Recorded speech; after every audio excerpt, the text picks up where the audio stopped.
Fala, galerinha, beleza? Como é que vocês estão?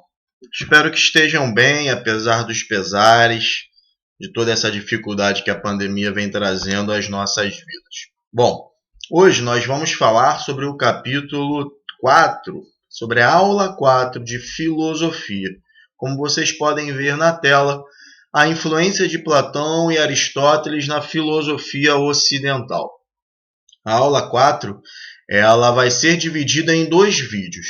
Nesse primeiro vídeo eu vou tratar apenas da influência de Platão. Vamos nos atinar a Platão. Na próxima videoaula nós vamos falar somente sobre Aristóteles. Ok? Bom, vocês bem sabem, lá no cantinho do livro de vocês, da primeira página do capítulo, tem um QR Code do portal SAIS, ao qual vocês podem acessar a videoaula que o SAIS disponibiliza no seu site. Para além disso, no roteiro que eu enviei a vocês, existem também videoaulas do YouTube, ao qual eu coloquei lá o link para vocês também aprenderem de outras formas, terem acesso a outros conteúdos. Esse conteúdo é um conteúdo muito importante também para o Enem. Tá? Para além do conhecimento ao qual ele traz em relação às ideias filosóficas de 2 grandes clássicos da filosofia, ele também é muito importante porque cai muitas vezes no Enem, ok? Bom, galera, nesse primeiro momento, a página 15, está lá embaixo. Nós vamos falar sobre Platão. Platão foi um filósofo grego da antiguidade, ao qual viveu, tá, a sua vida direcionada aí à filosofia. Ele era um discípulo de Sócrates. Sócrates, um grande nome da filosofia, talvez o nome mais conhecido da história da filosofia, né? E Platão era um dos seus seguidores, um dos seus discípulos, e é o discípulo mais conhecido de Sócrates até hoje. Platão, ele escrevia as narrativas de Sócrates. Tá? Tudo que se conhece de Sócrates não foi escrito pelo próprio Sócrates. Sócrates nunca escreveu nada. E muitas das coisas que foram escritas sobre Sócrates foram escritas por Platão. Platão também ele tem uma influência muito grande na filosofia ocidental, porque ele é um dos fundadores aí da academia. A academia era um local onde se estudava história, se estudava filosofia, se estudava física, enfim, se estudavam diversos temas que antigamente não eram separados em disciplinas como são separados hoje em dia.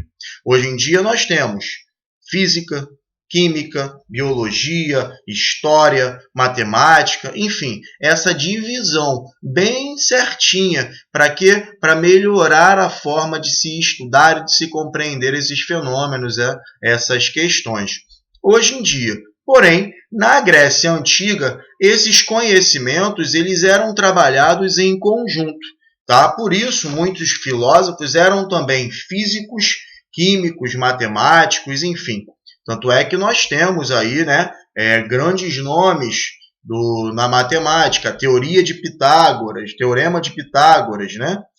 Pitágoras foi um dos grandes nomes da filosofia. Nós temos o plano cartesiano, né, que é de René Descartes, um dos grandes nomes da filosofia. Enfim, a ciência, ela, quando começa a surgir, é que faz essa divisão, ok? Em categorias, em disciplinas.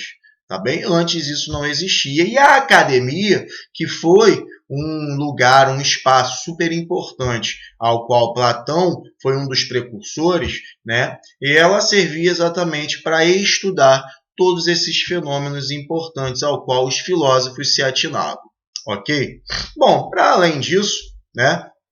Platão foi de suma importância, pois criou uma das teorias que até hoje são mais estudadas em relação à filosofia, a teoria das ideias.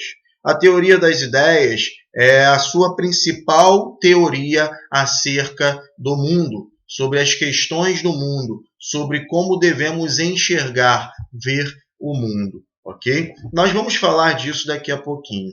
Os primeiros filósofos, como vocês bem sabem, os filósofos pré-socráticos, anteriores ainda a Platão, a Sócrates, eles eram da cosmologia, eles estudavam o cosmos, eles estudavam, então, o universo, né?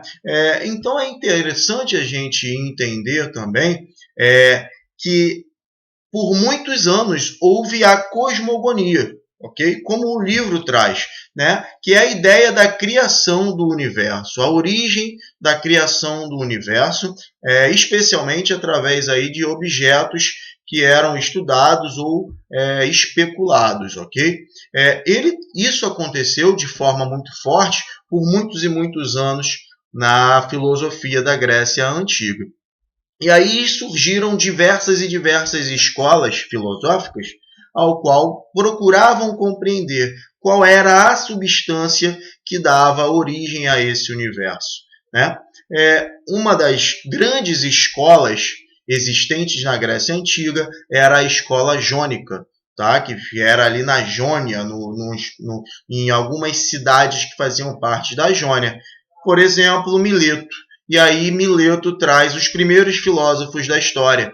Tales de Mileto, Anaxímenes de Mileto, Anaximandro, enfim. Era uma escola muito importante, foi uma escola muito importante para a compreensão de diversas formas de como a filosofia ia se portar, ok? Com o passar do tempo, essa ideia de criação, do que o filósofo deveria compreender a origem do universo através de uma substância, vai caindo por terra, principalmente por conta de Sócrates.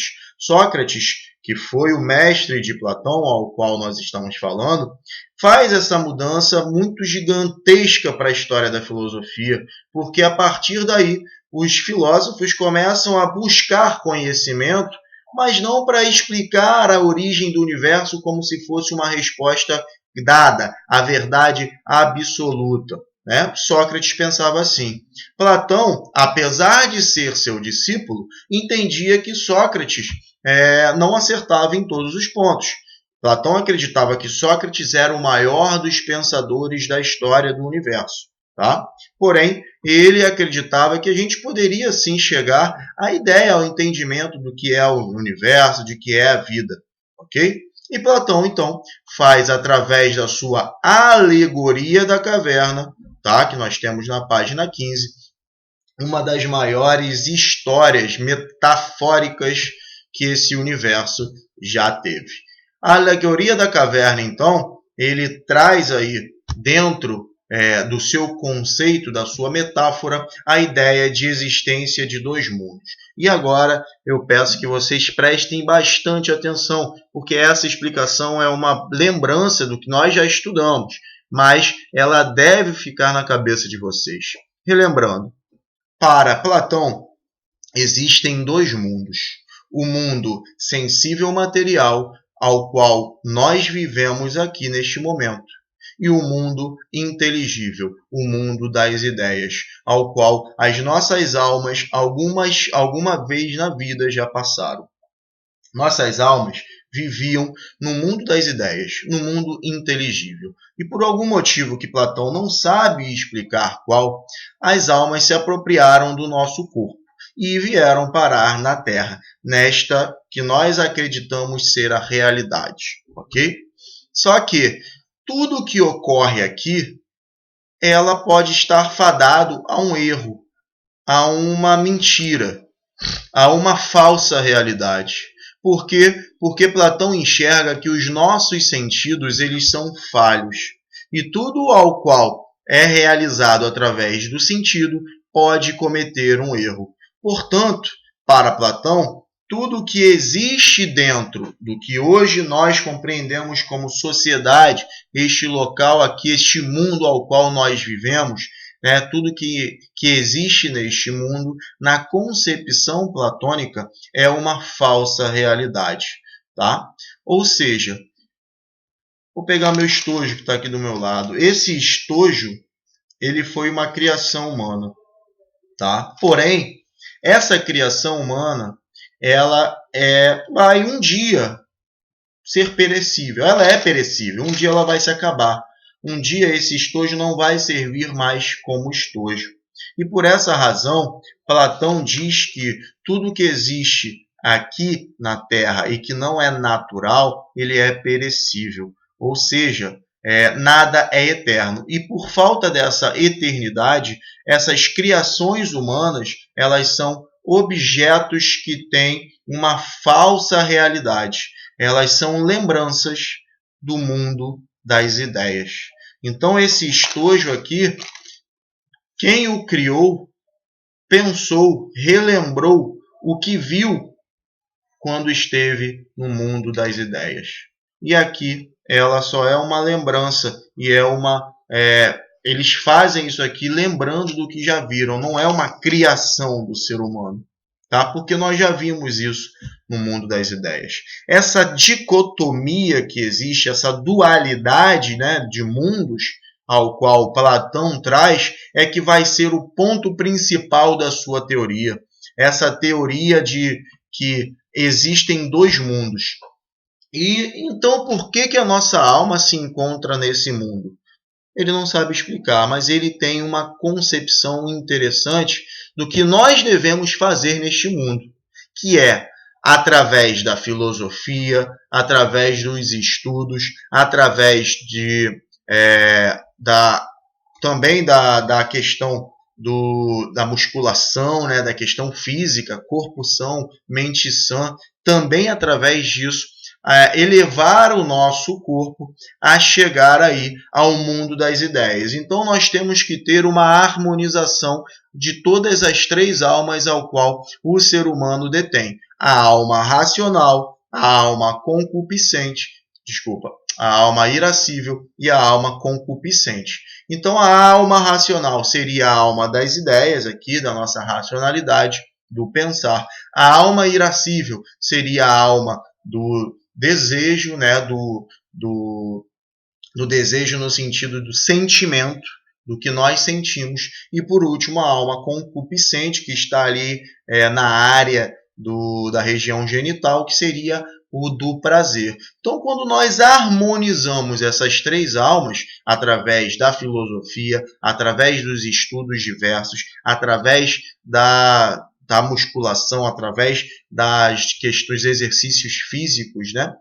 Nós podemos, assim, elevar a nossa alma finalmente ao mundo das ideias, que é o principal ponto do ser humano, onde tudo é eterno, onde nada é limitado. Tá? Então, quando a gente pensa em uma árvore, por exemplo, nós nunca pensamos em uma árvore morta. Só se nós falarmos, pense numa árvore morta. Mas quando a gente fala, por exemplo, meu avô faleceu, eu conheci meu avô. E quando alguém fala, pensa no seu avô, eu penso no meu avô vivo. Então, na minha ideia, no mundo das ideias, o meu avô, ele eternamente será vivo. O mundo das ideias, então, nada mais é do que este mundo ao qual se encontra a nossa razão, a nossa racionalidade, um mundo onde tudo existe, onde nada é limitado, onde nada é perecível. Então, quando eu penso no meu avô vivo, ele está vivo no mundo das minhas ideias. Esta é a principal concepção ao qual Platão traz dentro desta alegoria. A alegoria vocês podem ler aí, né, como é tratada pelo Platão, ok? Bom, o que isso influencia então, com o passar do tempo, dentro da filosofia e do mundo? Isso influencia diretamente, por exemplo, nas ideias que viriam ocorrer de dois mundos também em São Tomé, tá? Em Santo Agostinho, perdão, gente. Em Santo Agostinho, ok? São Tomás de Aquino já é outro ponto, tá? São Tomás de Aquino já é mais ligado às ideias que eu estava falando, às ideias de Aristóteles. Então, Santo Agostinho, ele vai pegar essas ideias de Platão, da alegoria da caverna, e vai trazer aí para a questão da religião e vai falar, gente, Platão estava certo, né, de certa forma. Por quê? Porque existe o mundo das ideias, o mundo de Deus. Então ele vai transformar o mundo das ideias de Platão no mundo de Deus. E existe o mundo sensível material. Ele vai transformar esse mundo sensível material no mundo dos homens. Esse mundo que nós vivemos aqui é um mundo ao qual nós temos que elevar o nosso espírito e fazer coisas boas para um dia nós chegarmos ao mundo de Deus. Ok? Bom, na próxima videoaula a gente continua aí falando sobre Aristóteles. Espero que vocês tenham compreendido um pouco mais sobre esta teoria. É uma teoria bastante interessante, difícil de ser compreendida, mas que com calma, com tranquilidade e estudo a gente consegue chegar lá. Bom, galera, até a próxima. Tudo de bom para vocês, um grande abraço, um grande beijo a todos e todas. Fui!